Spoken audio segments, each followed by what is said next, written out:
Hello दोस्तों, कैसे हैं आप सब। आज हम इंडियन नेशनल कांग्रेस के बारे में बात करेंगे। मुझे उम्मीद है अभी तक आपने मेरे चैनल को सब्सक्राइब कर लिया होगा। ये इतना इम्पोर्टेंट टॉपिक है कि हर एग्ज़ाम में आपके 1 नंबर या 2 नंबर के क्वेश्चन आ ही जाते हैं। तो चलिए शुरू करते हैं इसके बारे में, इंडियन नेशनल कांग्रेस की। कांग्रेस की स्थापना 28 दिसंबर 1885 को बम्बई के ग्वालियर टैंक स्थित गोकुल दास तेजपाल संस्कृत विद्यालय में हुई थी। इसका प्रारंभिक नाम भारतीय राष्ट्रीय संघ यानी कि इंडियन नेशनल यूनियन था, जिसे आईएनयू शॉर्ट में कहा जाता था। लेकिन दादा भाई नौरोजी के सुझाव पर इसका नाम भारतीय राष्ट्रीय कांग्रेस यानी कि इंडियन नेशनल कांग्रेस कर दिया गया। भारतीय राष्ट्रीय कांग्रेस के संस्थापक स्कॉटलैंड के निवासी एवं इंडियन सिविल सर्विसेज में कार्यरत ऑक्टेन ह्यूम यानी कि ए.ओ. ह्यूम थे। वे कांग्रेस के प्रथम सचिव भी थे। इसके बारे में कुछ इंपॉर्टेंट फैक्ट देख लेते हैं। केवल एक केवल एकमात्र केवल दिल्ली ही एक ऐसा केंद्र शासित प्रदेश है जहां भारतीय राष्ट्रीय कांग्रेस का अधिवेशन 3 बार 1918, 1923 व 1932 में आयोजित हुआ और सबसे अधिक इंडियन नेशनल कांग्रेस का आयोजन कोलकाता में किया गया। यहाँ 10 से अधिक बार आयोजन हुआ, जबकि मुंबई में 7 बार और मद्रास में 7 बार हुआ है। अब बात कर लेते हैं सबसे अधिक समय तक अध्यक्ष रहने वाले व्यक्ति की। तो मौलाना अब्दुल कलाम आज़ाद भारत के इंडियन नेशनल कांग्रेस में सबसे अधिक समय तक अध्यक्ष रहने वाले व्यक्ति हैं, जो 1923 के विशेष अधिवेशन से 1940 तक और 1940 से 45 तक अधिवेशन न होने के कारण अध्यक्ष बने रहे। स्वतंत्रता के समय कांग्रेस के अध्यक्ष डॉक्टर राजेंद्र प्रसाद थे, जिन्हें 1962 में भारत रत्न प्रदान किया गया। और स्वतंत्रता के तत्काल बाद अध्यक्ष जो हैं वो पट्टाभी सीतारमैया थे। अब हम कुछ महिलाओं की बात कर लेते हैं जिन्होंने इंडियन नेशनल कांग्रेस की अध्यक्षता की। उनमें से पहले हैं एनी बेसेंट। ये प्रथम महिला अध्यक्ष थी जो 1917 में में कोलकाता अधिवेशन में अध्यक्षता की। उसके बाद सरोजनी नायडू, ये प्रथम भारतीय महिला अध्यक्ष थी जो 1925 में कानपुर अधिवेशन में अध्यक्ष बनी। उसके बाद नीलिमा सेन गुप्ता, ये विदेशी महिला थी जो 1933 के कोलकाता अधिवेशन में अध्यक्ष बनी। इंदिरा गांधी 2 बार महिला अध्यक्ष बनने वाली प्रथम महिला थी जो 1959 और 1978 में, सॉरी 1900 कुछ रह रहा है, कोई बात नहीं, मैं इसके बारे में कमेंट बॉक्स में लिख के आपको दे दूंगा। 1959 में बनी थी। और सोनिया गांधी जो है वो स्वतंत्रता के बाद सबसे ज़्यादा समय तक कांग्रेस में अध्यक्ष रहने वाली महिला थी। ओके, अब बात कर लेते हैं स्वतंत्रता प्राप्त के बाद कांग्रेसी अध्यक्ष। स्वतंत्रता की प्राप्त के बाद जो कांग्रेसी अध्यक्ष हुए उनमें से पहले थे जवाहरलाल नेहरू, जो 17 वर्ष तक कांग्रेस के अध्यक्ष रहे। गुलजारी लाल नंदा 26 दिन तक रहे, जो सबसे कम अवधि है। और प्रथम कार्यवाहक प्रधानमंत्री भी गुलजारी लाल नंदा ही थे। लाल बहादुर शास्त्री 2 वर्ष तक रहे। इंदिरा गांधी 16 वर्ष तक, राजीव गांधी 5 वर्ष तक, पीवी नरसिम्हा राव 5 वर्ष तक और मनमोहन सिंह जो हमारे भारत के भूतपूर्व प्रधानमंत्री थे वो 10 वर्ष तक कांग्रेस के अध्यक्ष बने रहे। अब कुछ लिस्ट देख लेते हैं कि स्वतंत्रता की प्राप्ति के बाद कौन कौन कांग्रेस अध्यक्ष हुए। तो स्वतंत्रता प्राप्ति के बाद पहले अध्यक्ष थे पट्टाभी सीतारमैया, जो 1948 से 1949 तक बने रहे। उसके बाद जवाहरलाल नेहरू 1951 से 1954 तक, UN डेवर 1955 से 1959 तक, इंदिरा गांधी 1959 से 1 साल रहे, वो 1959 तक ही। नीलम संजीव रेड्डी 1960 से 1963 तक, के कामराज 1964 से 1967 तक, एम निजलिंगप्पा 1968 से 1968 तक ही, पी मेहूर 1969 से 1969 तक, जगजीवन राम 1970 से 71 तक, शंकर दयाल शर्मा 1972 से 74 तक, देवकांत बरुआ 1975 से 1977 तक, इंदिरा गांधी 1978 से 1984 तक, राजीव गांधी 1985 से 1991 तक, पीवी नरसिम्हा राव 1992 से 1996 तक, सीताराम केसरी 1997 से 1998 तक, सोनिया गांधी 1998 से 2018 तक, और उसके बाद राहुल गांधी इस समय अध्यक्ष हैं जो वर्तमान में बने हुए हैं। अब बात कर लेते हैं लगातार 2 बार कांग्रेस अध्यक्ष कौन कौन बने। तो रास बिहारी बोस, ये 2 बार कांग्रेस के अध्यक्ष बने।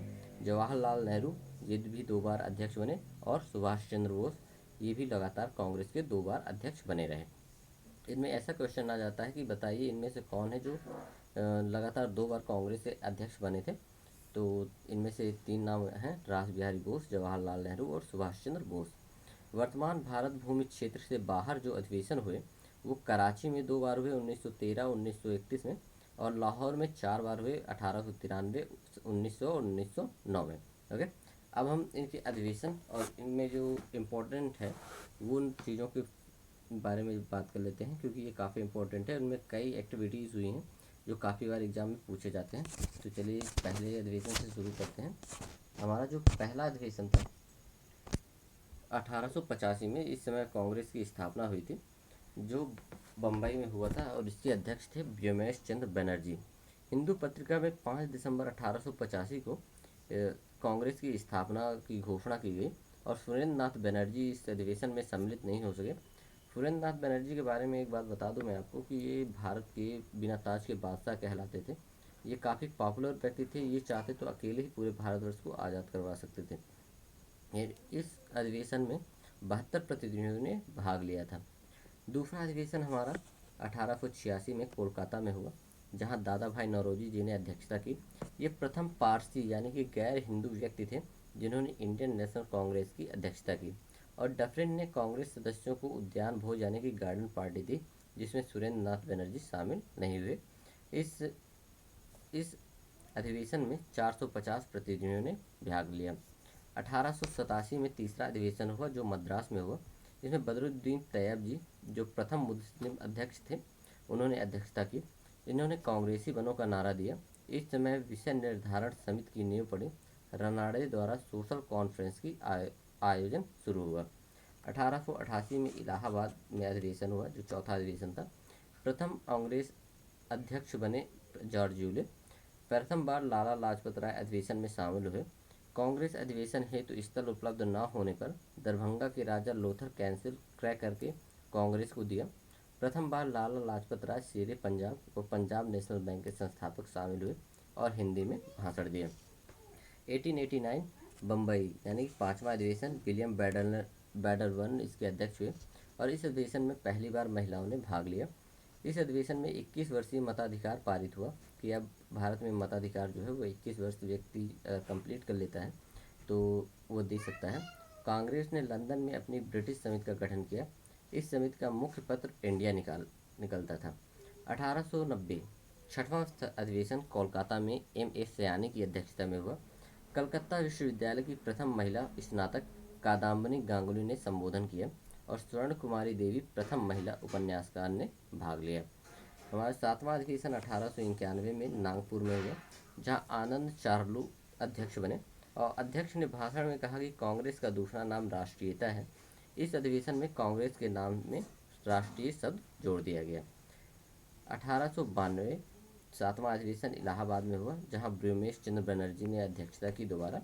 1893 में लाहौर में अधिवेशन हुआ, जहां दादा भाई नौरोजी ने अध्यक्षता की। इसमें प्रथम बार प्रतिवाद शब्द का इस्तेमाल हुआ।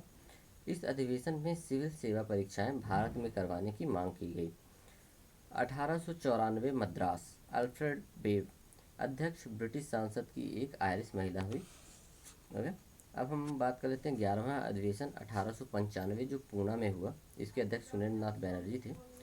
12वां अधिवेशन 1896 कोलकाता में हुआ, जहां M.A. सयानी ने अध्यक्षता की और पहली बार वंदे मातरम गीत गाया, और प्रथम बार बंकिम चंद्र चटर्जी द्वारा वंदे मातरम का गायन आधिकारिक तौर पर हुआ, और दादा भाई नौरोजी ने धन की वृद्धि के सिद्धांत को स्वीकार किया। 13वां अधिवेशन 1897 अमरावती में हुआ, जिसके अध्यक्ष M.C. शंकरन थे। 14वां अधिवेशन 1898 में हुआ, जो मद्रास में हुआ, और आनंद मोहन बोस इसके अध्यक्ष बने। 15वां अधिवेशन 1899 लखनऊ में हुआ, जहां रमेश चंद्र दत्त अध्यक्ष बने और लगान को स्थायी करने की मांग की उन्होंने। 16वां अधिवेशन 1900 में हुआ, जो लाहौर में हुआ, और N.G. चंद्रावरकर इसके अध्यक्ष बने। 17वां अधिवेशन 1901 में कोलकाता, दिनसा ई वाचा। 18वां 1902 अहमदाबाद, सुरेंद्र नाथ बनर्जी। 19वां अधिवेशन 1903 मद्रास, लाल मोहन घोष इसके अध्यक्ष बने, और 20वां अधिवेशन 1904 बम्बई, सर हेनरी कॉटन बने। इसके 21वें अधिवेशन काफ़ी इम्पोर्टेंट है, क्योंकि 1905 में बंगाल का विभाजन हुआ था और बनारस में जब इस कांग्रेस का अधिवेशन हुआ तो गोपाल कृष्ण गोखले इसके अध्यक्ष थे। और बंगाल विभाजन की आलोचना में गोखले ने को विपक्ष के नेता की उपाधि दी गई और लाला लाजपत राय प्रथम बार कांग्रेस से सत्याग्रह को अपनाने का सुझाव दिया। 22वां अधिवेशन 1906 कोलकाता में हुआ, जहां दादा भाई नौरोजी अध्यक्ष बने और पहली बार स्वराज शब्द का प्रयोग किया गया। 23वां अधिवेशन 1907 सूरत में हुआ, जहां रास बिहारी घोष अध्यक्ष बने और कांग्रेस का गर्म दल व नरम दल में विभाजन हुआ। इसे सूरत अधिवेशन भी कहा जाता है या सूरत विभाजन भी कहा जाता है। 24वां अधिवेशन 1908 मद्रास, रास बिहारी घोष दोबारा अध्यक्ष बने और कांग्रेस के नए संविधान का निर्माण किया गया। 25वां अधिवेशन 1909 लाहौर, मदन मोहन मालवीय अध्यक्ष बने। 26वां अधिवेशन 1910 इलाहाबाद, जहां विलियम वेडरबर्न अध्यक्ष बने। 27वां अधिवेशन इम्पोर्टेंट है क्योंकि ये कोलकाता में हुआ और पंडित विशन नारायण धर ने इसकी अध्यक्षता की और पहली बार रविन्द्रनाथ टैगोर के द्वारा जन गण मन कांग्रेस में गाया गया। यहाँ से आपको दो क्वेश्चन क्लियर होते हैं कि वंदे मातरम कब किस अधिवेशन में गाया गया और जनगणमन किस अधिवेशन में गाया गया। तो आप ध्यान रखें, वंदे मातरम जो है वो 12वें अधिवेशन में गाया गया, मतलब 12 से वंदे, और 11वां अधिवेशन में 27वें अधिवेशन में जनगणमन गाया गया। 28वां अधिवेशन 1912 बांकीपुर R.A. मुधोलकर के अध्यक्षता में हुआ और इस अधिवेशन में कांग्रेस के संस्थापक व प्रथम सचिव A.O. ह्यूम को कांग्रेस का पिता घोषित कर दिया गया। 29वां अधिवेशन 1913 कराची में हुआ और नवाब सैयद मोहम्मद ने इसकी अध्यक्षता की। 30वां अधिवेशन 1914 मद्रास में हुआ, जो भूपेंद्र नाथ बसु अध्यक्ष बने और इस अधिवेशन में स्वराज की मांग की गई और यह प्रथम अवसर था जब कांग्रेस में मद्रास प्रांत के गवर्नर लॉर्ड पेंटम उपस्थित थे। ओके, अगला हमारा अधिवेशन था 31वां, जो 1915 में बम्बई में हुआ और सर सत्येंद्र प्रसन्न सिन्हा इसके अध्यक्ष बने और लॉर्ड वेलिंगटन ने भाग लिया। बम्बई के गवर्नर जेम्स मेंटर ने भाषण दिया और यह निर्णय लिया कि गर्मपंथियों को कांग्रेस में मिलाया जाए। 32वां अधिवेशन 1916 लखनऊ में हुआ, जहां अंबिका चरण मजूमदार ने इसकी अध्यक्षता की और मुस्लिम लीग के लिए पृथक निर्वाचन का स्वीकार कर लिया गया और कांग्रेस के गर्म दल व नरम दल में समझौता हुआ। और इसी लखनऊ अधिवेशन 1916 में ही बाल गंगाधर तिलक जी ने यह कहा था कि स्वराज मेरा जन्मसिद्ध अधिकार है और मैं इसे लेकर रहूँगा। 33वां अधिवेशन 1917 कोलकाता में हुआ, जहाँ एनी बेसेंट ने अध्यक्षता की। ये प्रथम महिला अध्यक्ष थी भारतीय राष्ट्रीय कांग्रेस की। अब है 34वां अधिवेशन 1918, जो मुंबई में हुआ और सैयद हसन इमाम ने इसकी अध्यक्षता की और इसी बम्बई अधिवेशन में सर्वप्रथम तिरंगे झंडे को कांग्रेस ने अपनाया और कांग्रेस का दूसरा विभाजन हुआ। इस अधिवेशन में हिंदी भाषा में जोर दिया गया। एकमात्र अधिवेशन इसी में हजारों किसानों ने भाग लिया था, जो बम्बई अधिवेशन है।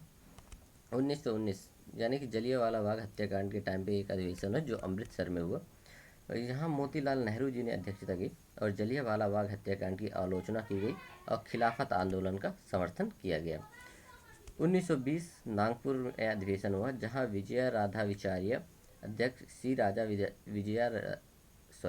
सी विजया राधा विचार्य इसके अध्यक्ष बने और कांग्रेस के संविधान में संशोधन किया गया।